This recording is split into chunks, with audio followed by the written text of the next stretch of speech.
শরীফ হইতেই হযরত কেবলা বা আজান কেবলা, এর বাইরে কোনো আওয়াজ নাই।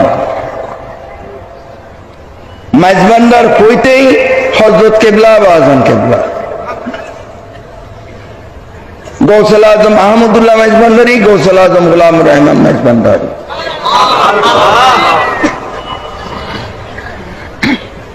কথা কি হয়ে বুঝছি? যারা ইদানিং আর খানতাইয়ের আয় অনারারে ভোট, যারা হযরতের শানে অথবা বাবা ভান্ডারির শানে বেয়াদবি করিব, ইটা যদি মাইজবান্ডার শরীফের মুরিদ ইটার লয় উডা বসা নিষেধ।